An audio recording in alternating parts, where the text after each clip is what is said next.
semuanya, hai. Selamat datang di Trimcast, Trimurti Podcast, bareng aku, Farah, host pada podcast hari ini.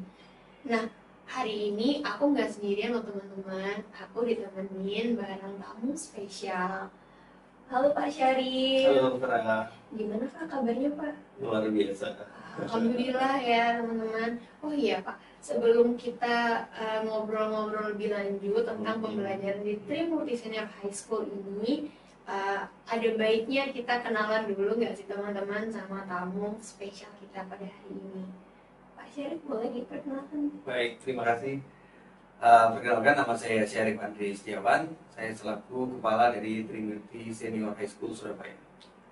Nah, itu tadi perkenalan dari Pak Syarif ya teman-teman. Oh iya Pak, sebagai kepala sekolah di Trimurti Senior High School ini, pastinya Bapak bisa lah bercerita sedikit tentang sejarah dari Trimurti Senior High School ini, mulai dari kapan berdirinya, terus juga boleh juga Bapak menyebutkan di mana sih letak dari SMA Trimurti ini gitu. Baik, jadi Trimurti Senior High School ini berdiri sejak tahun 1954. Jadi sudah cukup lama kami berkecimpung di dalam dunia pendidikan di kota Surabaya. Dan Trimurti Senior High School ini berlokasi di Jalan Gubernur Suryo nomor 3 Surabaya. Kalau kalian tahu tentang Gedung Negara Gerahadi, nah itu pas di sebelah kanannya. Atau kalau yang lebih tahu anak-anak muda ini bisa TP ya, Tunjungan Plaza. Nah itu di seberangnya ya, jadi nyebrang sedikit ke kanan sedikit, jadi muter gitu sedikit. Nah itu sudah ketemu dari Trimurti Senior High School. Wah, berarti bener-bener di tengah-tengah kota gitu ya Betul. Pak ya, di pusat kota. Wah, keren sih memang. Oh iya Pak, ini pribadi saya ya Pak, Iya, cerita iya. sedikit gitu. Saya tuh banyak banget Pak ditanyain kayak, Far, kamu tuh sekolah di mana gitu. Terus saya jawab, saya sekolahnya tuh di Trimurti Senior High School.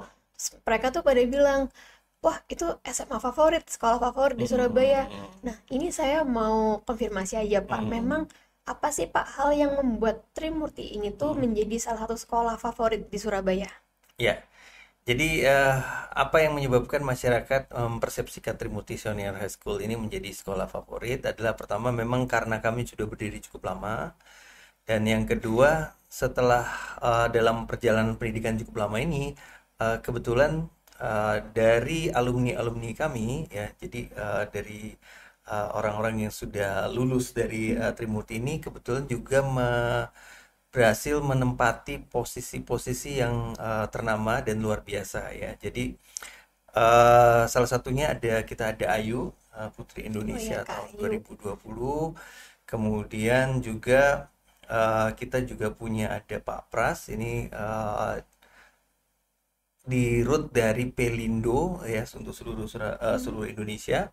Kemudian walaupun saya tidak menyebutkan semua, kita juga punya banyak sekali alumni-alumni yang sudah menempati posisi-posisi yang luar biasa, bukan hanya di pemerintahan atau di perusahaan, tapi juga di dalam sosial kemasyarakatan. Oke, jadi selain letak dari SMA Trimurti ini di tengah kota tadi, namun Trimurti Senior High School ini juga meluluskan alumni-alumni yang keren-keren ya Pak ya, yang Iya. hebat-hebat gitu. Oke. Di balik kata favorit nih ya teman-teman, pastinya adalah Pak yang bisa diunggulkan dari Trimurti Senior High School ini, dan mungkin keunggulan tadi tuh yang bisa menjadi pembeda dari sekolah-sekolah lain. Kira-kira apa tuh Pak? Jadi gini, eh sebenarnya mengapa Trimurti ini bisa meluluskan lulusan-lulusan yang luar biasa tersebut itu karena memang kami selalu berusaha membangun proses pembelajaran atau kurikulum yang bisa mendorong lulusan-lulusan kami ini menjadi orang-orang yang sukses ya. Dan untuk sukses ini tentu saja sesuai dengan bakat dan minatnya ya. Dengan keunggulan dirinya. Nah, untuk ini kami mengembangkan beberapa program unggulan untuk bisa mencapai hasil yang meluluskan lulusan yang punya kompetensi ini. Yang pertama adalah kami punya program pelaksanaan kurikulum merdeka yang sudah kita sesuaikan. Karena konsep kurikulum merdeka ini kan harus sesuai dengan karakteristik siswa dan ini ya bakat sesuai bakat Iya, minatnya ya. sesuai dengan passion. Jadi kami berusaha melaksanakan kurikulum merdeka ini dengan sesuai yang sudah ditetapkan pemerintah, namun betul-betul disesuaikan dengan pengembangan bakat dan minat. Dan ini kurikulum merdeka ini kita sebut dengan nama Giant Stride kalau di Trimurti Senior High School. Lalu yang kedua, kita juga ada program bagi peserta didik yang kebetulan memilih untuk ke depan melanjutkan pendidikannya ke luar negeri. Untuk anak-anak yang menginginkan untuk melanjutkan pendidikannya ke luar negeri, maka kami memiliki program kelas internasional bekerja sama dengan Arizona State University. Kelas ini kita sebut dengan nama kelas IACPC. Oke. Oh iya Pak, tadi saya tuh dengarkan sempat menggarisbawahi itu Pak Syarif bilang bahwasannya ada yang namanya konsep kurikulum merdeka. Iya, iya. Nah ini barangkali teman-teman ada yang belum paham atau belum benar-benar ngerti tentang konsep dari kurikulum merdeka, mungkin bisa nih kita tanya langsung ke Pak Syarif. Mungkin Pak Syarif bisa jelaskan konsep dari kurikulum merdeka itu sendiri bagaimana? Merdeka. Baik. Jadi gini, mulai dari tahun 2020 ya, pemerintah dalam hal ini Kemendikbud mengeluarkan kebijakan Merdeka Belajar, dan salah satunya adalah mengembangkan konsep kurikulum merdeka. Apa itu kurikulum merdeka? Ya, kemudian apa bedanya dengan kurikulum sebelumnya? Jadi kalau kurikulum merdeka ini itu difokuskan untuk bisa mengembangkan siswa berdasarkan bakat dan minatnya, juga karakteristiknya. Karena kita percaya ya kalau setiap anak itu unik ya, punya kelebihan masing-masing. Potensi masing-masing. Betul sekali. Nah, apakah ini kurikulum sebelumnya tidak baik? Tidak juga ya. Kurikulum sebelumnya juga sudah baik. Hanya saja fokus untuk mengembangkan peserta didik sesuai dengan keunikannya ini yang belum tergali. Nah, di kurikulum merdeka ini konsepnya adalah bagaimana sekolah diberi keleluasaan untuk bisa menyesuaikan pembelajarannya, disesuaikan dengan karakteristik siswa yang dimilikinya, sehingga anak ini betul-betul bisa berkembang sesuai bakat dan minat yang dimilikinya juga. Jadi bukan secara terpaksa gitu ya. Kamu harus jadi gini, kamu harus begini gitu ya. Padahal itu bukan nggak sesuai dengan diri kita Nah, masing-masing itu gitu. yang kita hindari. Nah, kenapa? Karena konsepnya apabila itu disesuaikan dengan keunikan bakat dan minatnya, maka kemungkinan atau kesempatan seseorang menjadi sukses itu akan jauh lebih besar. Oke. Karena memang sejujurnya ya Pak, kalau di kurikulum saya ini, jadi di kurikulum aku itu adalah kayak mungkin K13 ya bilangnya, jadi disesuaikan IPA IPS. Jadi banyak banget tuh aku temuin problem di teman-teman aku tuh, mungkin ada yang paksaan dari orang tua harus masuk IPA biar kelihatan ambis, biar pinter. Kalau masuk IPS nanti kamu kayak apa ya, mungkin terlalu banyak sosialisasi, terlalu kayak gimana, entah mungkin setiap orang tua beda ya Pak pemikirannya gitu. Dan itu yang aku alamin guys. Nah, tadi Pak Syarif sudah menjelaskan lebih detail tentang konsep dari kurikulum merdeka, dan barangkali kalian apa tuh namanya, ini adik-adik ini ya yang mau jadi Trimurtians, yang OTW jadi Trimurtians ini bakal ngalamin kurikulum merdeka ya Pak yang selanjutnya ini ya Pak. Oke. Oh iya Pak, mungkin ada nggak sih Pak perbedaan kurikulum merdeka di sekolah lain sama di Trimurti gitu Pak? Baik, jadi sebenarnya pelaksanaan kurikulum merdeka setiap sekolah itu memang harus berbeda. Kenapa? Karena konsepnya adalah disesuaikan dengan karakteristik siswa yang bersekolah di sekolah tersebut. Nah, jadi kami begitu juga, kami mengembangkan kurikulum merdeka ini adalah disesuaikan dengan karakteristik siswanya. Nah, kurikulum merdeka pelaksanaannya di Trimurti ini adalah kita usahakan atau kita kembangkan agar betul-betul merealisasikan apa yang diharapkan oleh pemerintah atau Kemendikbud. Jadi kami dalam konsep pelaksanaan dari kurikulum merdeka di Trimurti ini mengedepankan adalah satu, memberi kebebasan dalam siswa untuk melaksanakan memilih pembelajaran itu atau mengikuti pembelajaran disesuaikan bakat dan minatnya. Dan ini sudah terlihat dari pelaksanaan kelas 10-nya. Jadi ketika pelaksanaan kelas 10, sebelum kita memulai pembelajaran di kelas 10, itu kita ada beberapa proses untuk membangun profil peserta didik. Yang pertama adalah kita ada psikotes, kemudian nanti akan ada wawancara dengan orang tua dan siswa, kemudian juga nanti berikutnya ada tes-tes untuk mengukur keterampilan dasar belajar dari siswa ini ya. Jadi dari sisi matematikanya, dari sisi literasinya ya. Tujuannya adalah supaya kita dapat potret lengkap dari setiap anak. Kemudian dari potret itu kita mengembangkan pembelajaran sesuai dengan peserta didik tersebut. Karena dengan kita menggali informasi sebanyak-banyak dengan siswa dan melaksanakan pembelajaran sesuai dengan karakter siswa, maka seperti yang kita sampaikan tadi, kesempatan seorang itu untuk sukses akan lebih besar. Kenapa? Karena dorongan naturalnya ada ya, karena itu Sudah udah tahu bakat dari dan awal minatnya ya. tujuannya itu. Seperti itu. Nah, contohnya seperti apa? Contohnya seperti ini. Jadi kalau di kelas 10 di Trimurti ini nanti siswa kita akan kelompokkan dalam 4 kelompok kelas. Dibagi lagi ya, Pak? Ya, jadi seperti itu. Jadi nanti yang pertama itu adalah ada kelompok bioscience, kemudian ada kelompok science, kemudian ada kelompok ekonomi, kemudian ada kelompok sosio humaniora ya.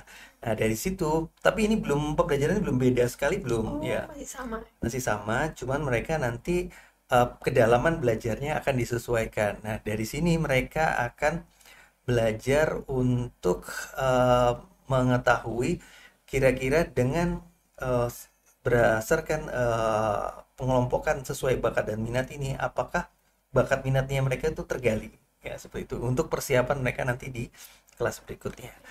Nah, dari situ itu untuk yang kelas 10 ya, seperti itu. Nah, terus kemudian dari pelaksanaannya ini sendiri kami juga melaksanakannya itu dengan mengedepankan prinsip untuk pembelajaran ini agar lebih fokus. Caranya gimana? Caranya adalah kita berusaha memanage beban belajar dari siswa ya. Jadi kalau di SMA biasanya itu siswa dalam satu kali waktu itu harus mempelajari 14 mapel Iya. sekaligus nih. Waktu itu juga Ya, dalam gitu. satu minggu ya 14 mapel ya. Nanti setiap minggu nanti mapel, misalnya mapel matematika 3 jam pelajaran nih, mapel biologi Bener-bener 4 pressure jam banget pelajaran sih ya, itu, Pak. seperti itu. Itu padahal apa itu kalau apelnya itu padahal sudah dikelompokkan ya, IPA sendiri, PS PS sendiri. sendiri ya. Tapi kalau dijabarkan IPA-nya itu ada sekian mapel, IPS-nya ada sekian mapel, nanti banyak sekali Iya. mapel. Dan ini yang kami pelajari adalah menambah beban belajar dari peserta didik ya. Akhirnya tidak semua peserta didik dapat mengikuti pressure ini, dan ini yang akhirnya tidak maksimal. Ada beberapa siswa yang bisa mengikuti, tapi tidak semua. Ada juga yang akhirnya malah secara akademik malah turun. Kenapa? Karena tidak kuat memanage ya, Pemanage-nya tadi ya, Pak. memanage pressure ini. Nah, di sini kami coba atur dengan melaksanakan sistem pembelajaran blocking. Blocking. Ya, blocking itu seperti apa? Blocking itu begini. Jadi kalau secara reguler kita belajar itu biasanya kan pelajaran ini tiap minggu ditemui 2 jam, nanti besoknya minggu depan lagi 2 jam, minggu depan itu berlaku 1 tahun ya. 1 tahun ya, Nah, Pak. tapi kelemahannya sistem itu adalah selain jumlah mapelnya jadi banyak, yang kedua adalah biasanya karena dapatnya sedikit, nanti begitu tengah jalan tuh udah lupa semua. Kayak gitu ya, Pak ya, info gitu. Iya, udah Memang pasti lupa ada brain. kelemahan dan kelebihan ya, Pak ya, di Iya. beberapa program gitu ya. Iya, iya. Nah, terus agar apa ya, ini bisa dihandle, kita lakukan yang tadi sistem blocking. Jadi gimana sistem blocking? Jadi gini, ada beberapa mapel IPA dan IPS, itu kita melaksanakannya, kita pecah dalam siklus 4 bulanan.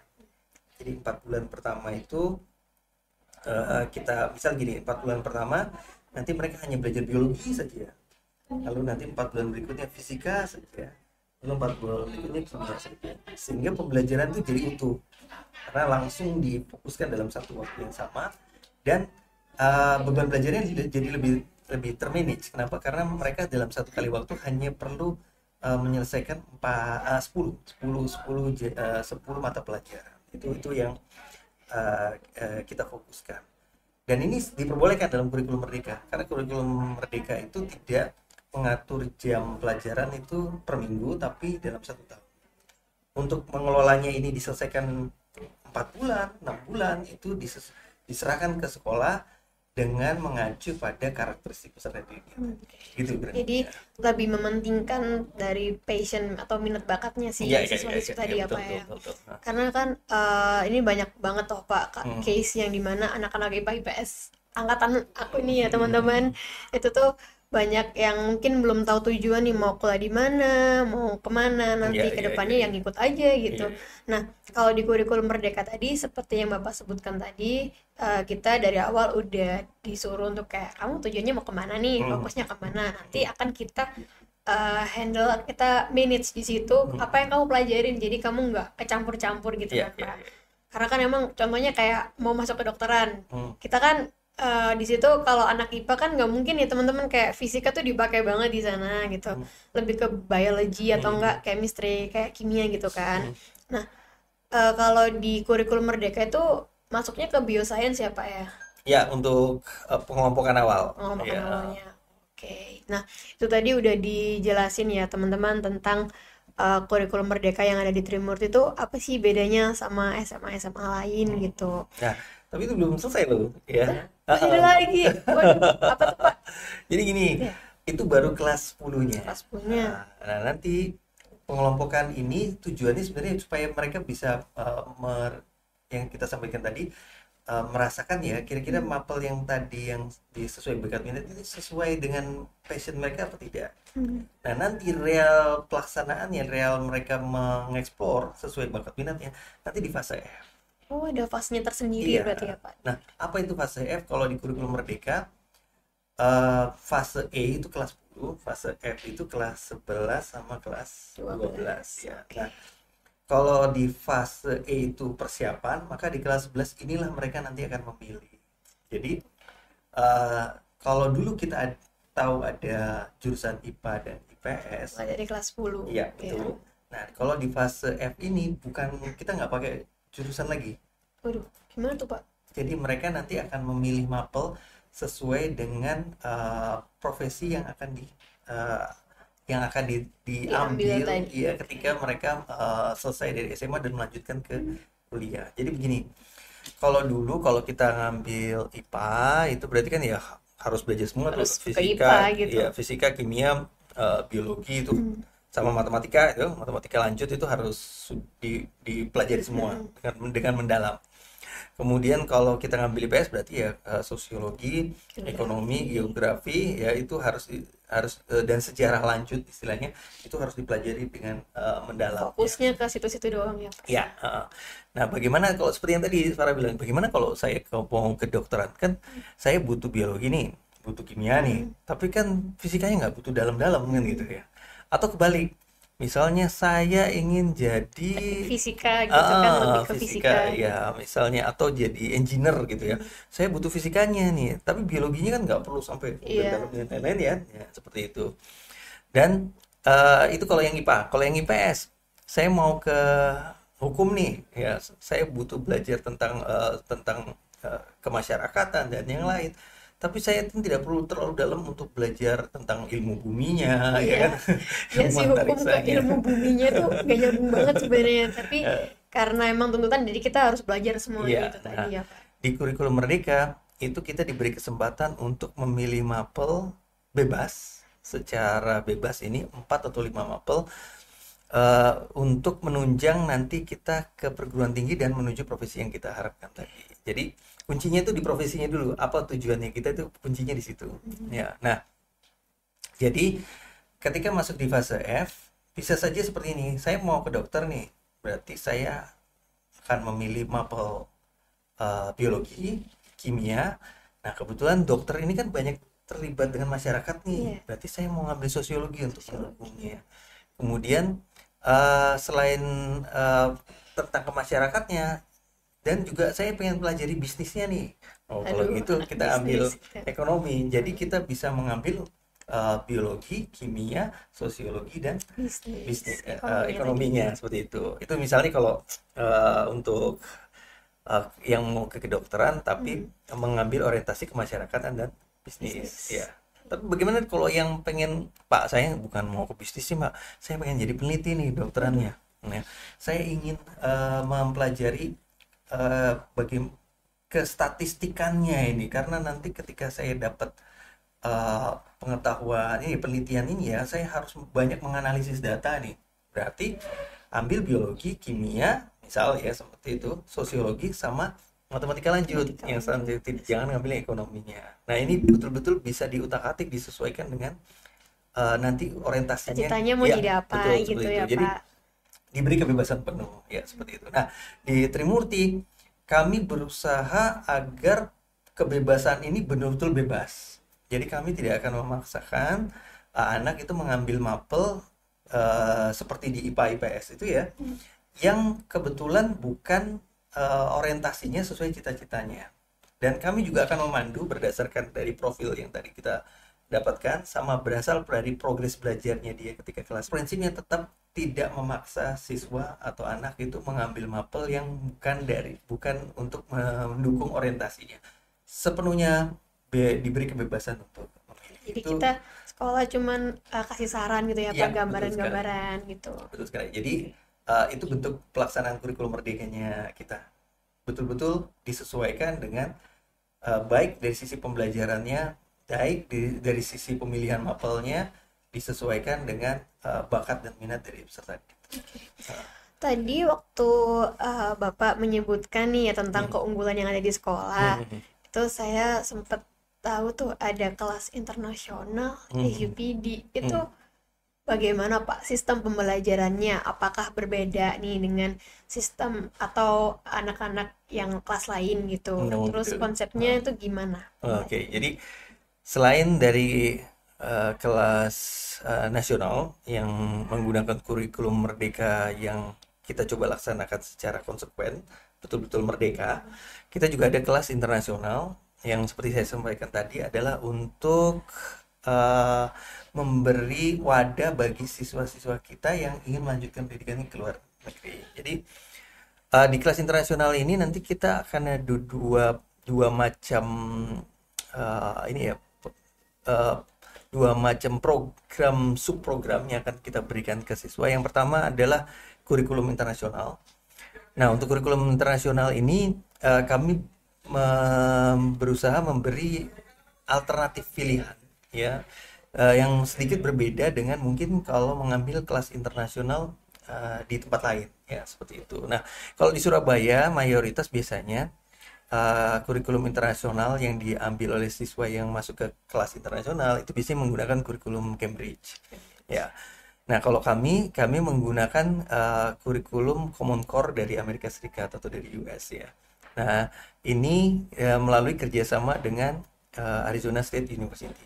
Nah, kalau ada pertanyaan, lalu bagaimana nih, mana yang lebih bagus, kurikulum Cambridge atau kurikulum Waduh, ini nih yang bahaya banget ya. atau kurikulum Common Core ya. Sebenarnya semua kurikulum itu punya keunggulan dan kelemahannya masing-masing. Jadi Cambridge pun punya banyak keunggulan juga ya. Jadi bukan berarti saya ngomong Cambridge ini kurang bagus, lebih bagus Common Core, tidak.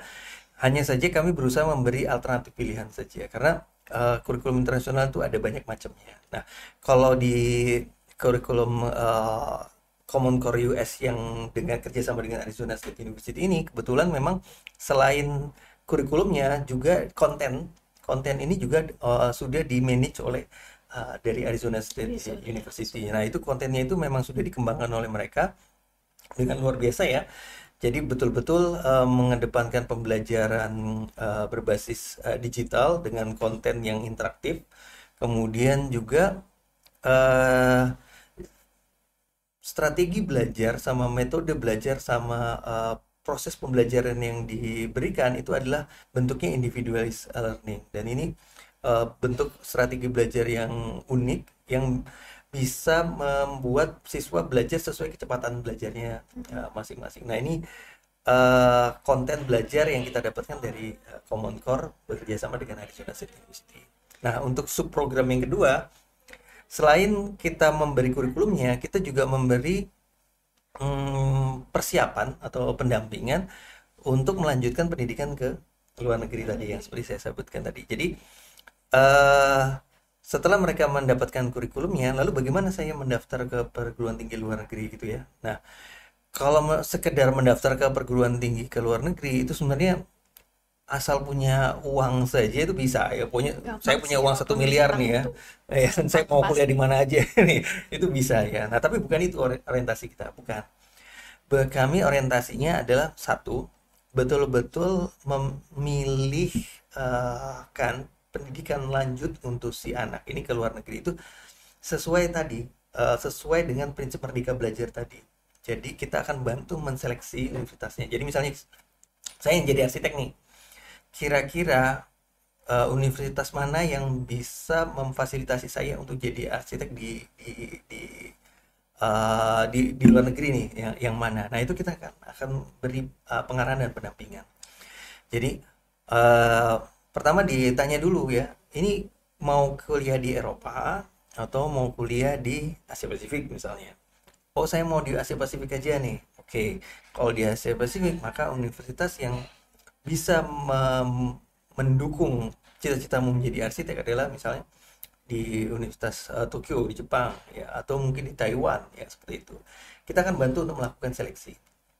Setelah melakukan seleksi, kita akan bantu untuk proses pendaftaran ke sana. Nah, pendaftaran ke universitas luar negeri itu sedikit berbeda, bukan sedikit berbeda, malah beda sekali ya dengan kalau kita mau melanjutkan pendidikan di universitas di dalam negeri ya. Bedanya adalah gini, kalau di sini kan mungkin melalui proses seleksi gitu ya, tapi tes gitu ya, SNBT gitu ya. Nah, kalau di luar negeri itu sistemnya adalah dengan melamar, seperti kita melamar pekerjaan gitu ya. Beda berarti apa ya? Lain sekali. Jadi nanti satu, kita akan mengajukan surat lamaran ke universitas tersebut, lalu kita akan menuliskan esai. Kenapa kita mau melanjutkan pendidikan kita ke universitas tersebut, seperti itu. Nah, nanti setelah diterima lamarannya, lalu mereka akan melakukan pemanggilan untuk memeriksa portofolionya si siswa ini sekaligus melakukan wawancara. Nah, dalam proses-proses ini, nah ini kan harus dipandu. Bagaimana melamar yang baik, bagaimana membuat esai yang baik juga, kemudian bagaimana menghadapi wawancara ya, dan bagaimana membangun portofolio ya. Nah, salah satu portofolio yang dibutuhkan itu adalah punya tes terstandar dari internasional. Nah, yang biasanya kita lakukan bimbingan itu adalah yang SAT ya, sama. Nah, nanti maka siswa ini kita akan beri pendampingan persiapan untuk mengambil tes SAT-nya juga, sehingga mereka betul-betul siap untuk melakukan pendaftaran ke luar negeri. Ya, nah tapi bukan cuma langsung mendaftar, bukan cuma sekedar mendaftar. Kami juga melakukan pendampingan untuk bisa menseleksi scholarship atau beasiswa yang bisa dipakai untuk mendaftar di universitas yang dituju tadi ya. Jadi nah, kalau kita mau ke luar negeri dengan beasiswa atau scholarship, itu ada beberapa jenis scholarship yang bisa diajukan ya. Ada satu scholarship yang disediakan oleh universitasnya. Ada juga yang mungkin universitasnya tidak menyediakan scholarship, tapi negara yang dituju menyediakan. Ada juga negaranya tidak menyediakan, tapi ada lembaga internasional yang kebetulan negara tersebut berada dalam naungan kerjanya, itu yang menyediakan. Nah, menyediakan scholarship tadi ya Pak. betul. Jadi kami juga akan memberi pendampingan dan seleksi untuk bisa mengambil scholarship ini, sehingga fokus kami ini bukan hanya mempersiapkan anak ini melanjutkan pendidikannya ke luar negeri dengan memilih universitas terbaik sesuai bakat dan minatnya, tapi juga berusaha membangun kesempatan anak untuk bisa mendapatkan scholarship ke universitas tersebut. Kalaupun full scholarshipnya belum dapat, paling tidak bisa dapat partial scholarship. Gitu kira-kira. Tapi berarti ini Trimurti Senior High School tuh benar-benar membimbing ya Pak, benar-benar kayak mendampingi siswa-siswinya Ya. Untuk mungkin kan nggak semuanya nih ya teman-teman yang kayak apa ya, selagi bisa scholarship, selagi bisa ngambil beasiswa, kenapa enggak gitu kan ya Ya, Pak. ya. Nah di Trimurti ini ternyata emang benar-benar didampingi ya Pak dari awal, di kayak apa ya, apa ya, kayak Ya, gitu, ya, dipandu gitu ya, ya, istilahnya, dipandu, jadi biar anak-anak ini tuh nggak bingung mau ngambil betul. scholarship atau enggak atau Ya, gimana ya gitu. ya. Jadi prinsip kami memberi kemerdekaan ya untuk memilih jalur sesuai dengan bakat dan minatnya dan mendampingi. Oke. Oh iya Pak, kalau untuk kelas internasional ini, Hmm. apakah mereka juga mengikuti kelas reguler atau hanya kelas internasional ini dari kelas 10 sampai kelas 12?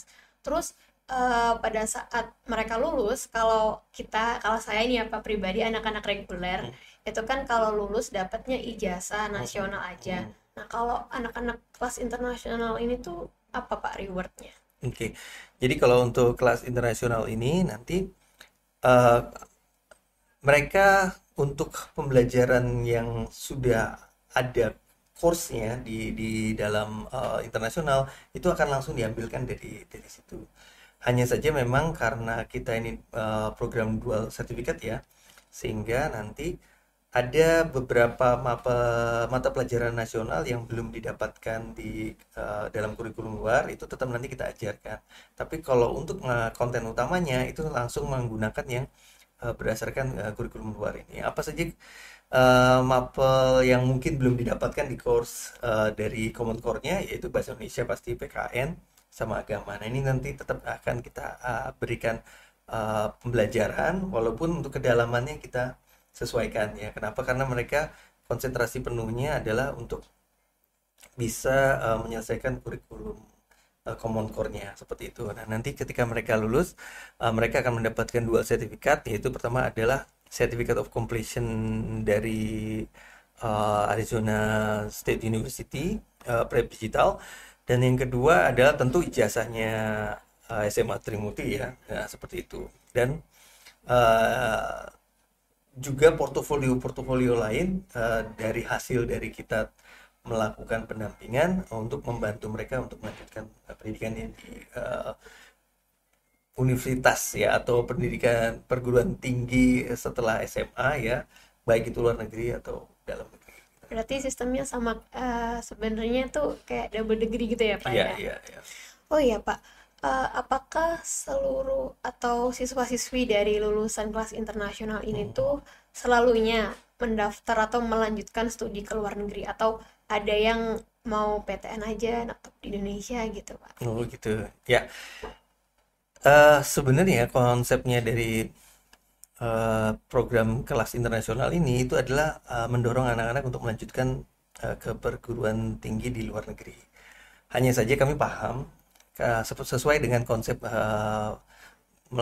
mempersiapkan pembelajaran berdasarkan karakteristik peserta didiknya. Kami paham ada mungkin akan ada suatu kondisi atau keputusan ke depan yang saya nggak jadi nih kuliah keluar nih, saya pengen di dalam negeri saja nih. Nah, ini bagaimana ya? Nah, kami kan juga pasti tidak mungkin bisa memaksakan Memaksakan ya, mereka. memaksakan mereka.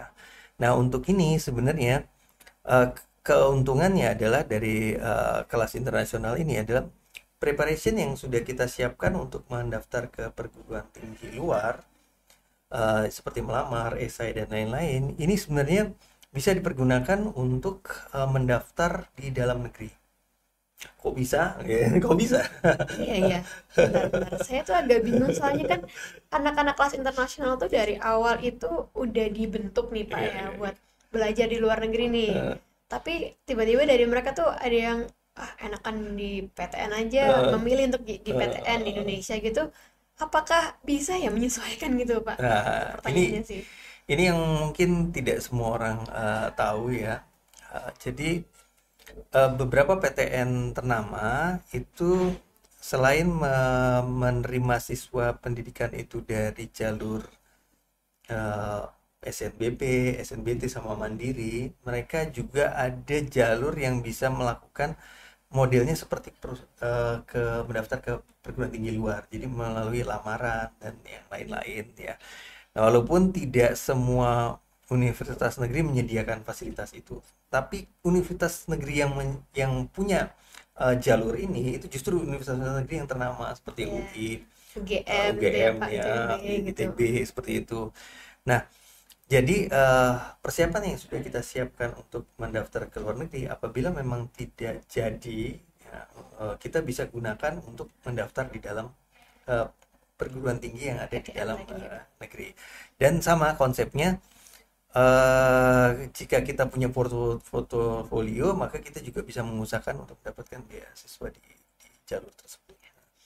Oh iya Pak, kalau mungkin ya, menurut Pak Syarif Iya, sendiri iya, nih, iya. kira-kira mending mana nih Pak? Antara kurikulum Merdeka sama kurikulumnya IPA IPS gitu. Menurut Pak Syarif sendiri K13 ya pribadi, maksudnya ya. K13. Oke. Jadi gini, saya tidak bilang kurikulum K13 itu jelek ya, tidak ya.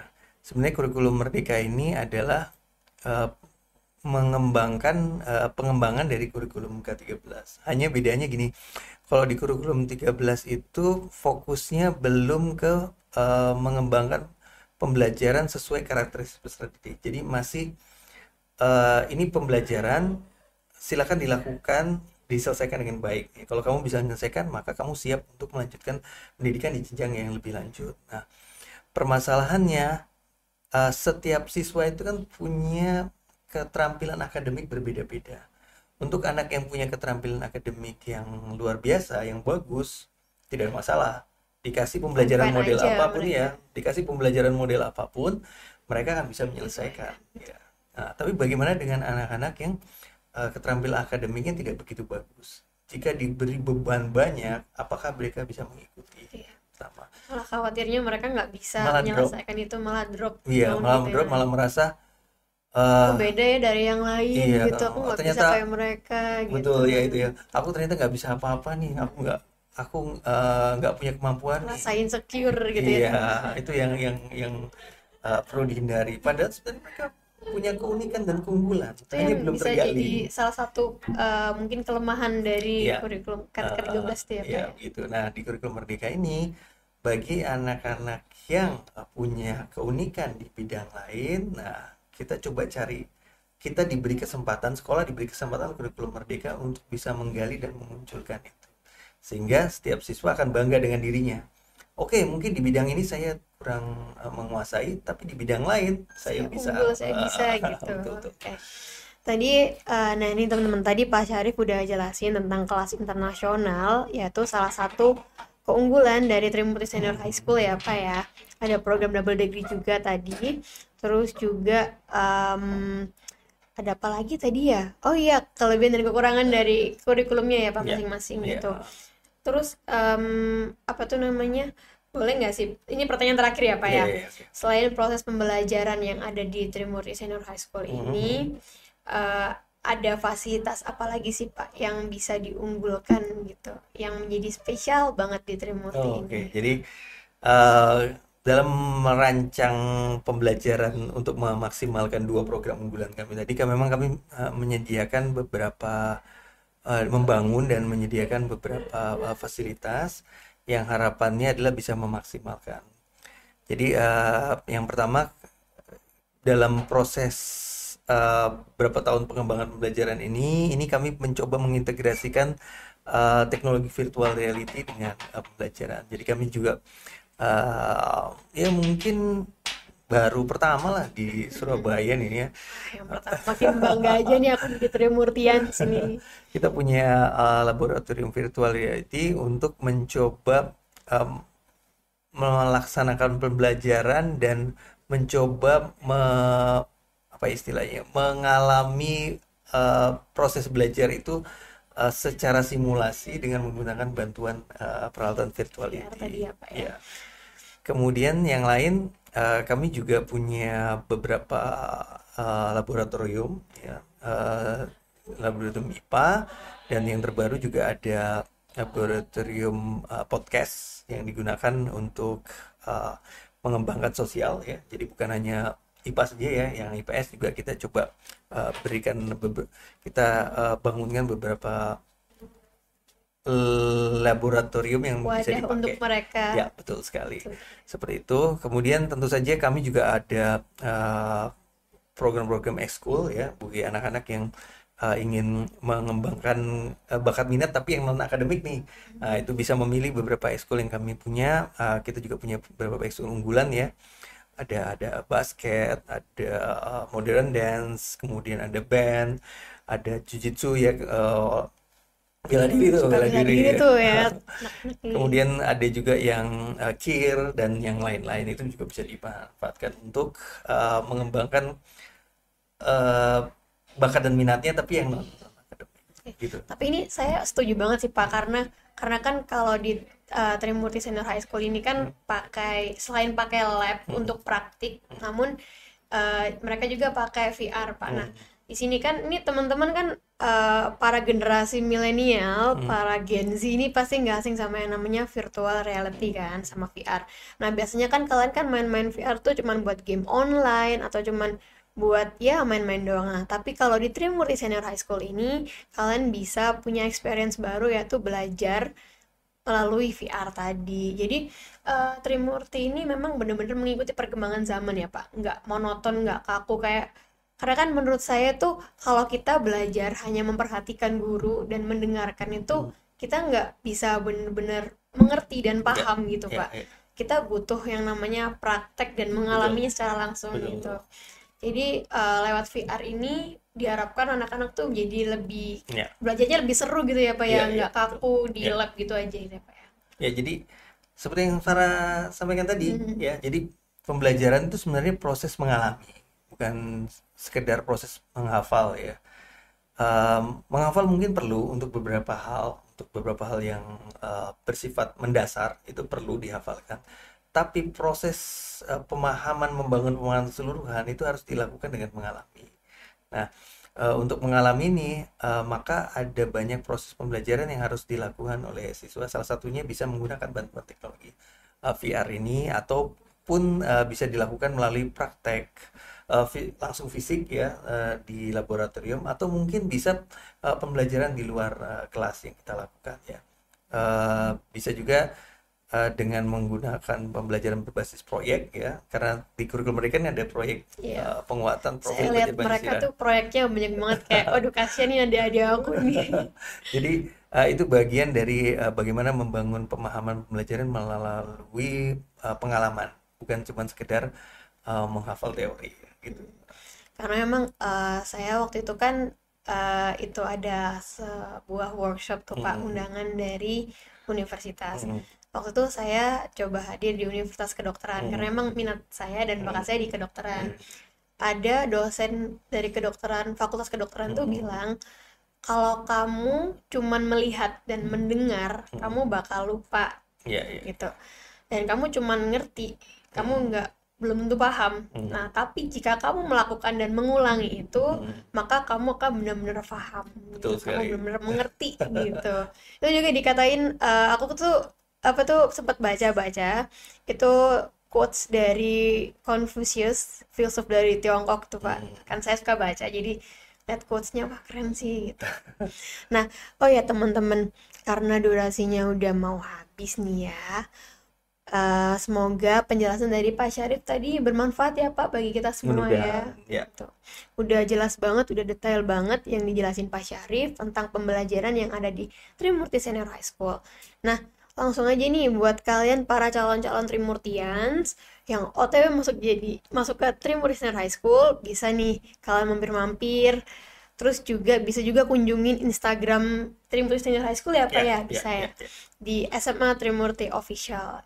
Sekian perbincangan kita di podcast, di Trimcast Trimurti Podcast pada hari ini. See you teman-teman.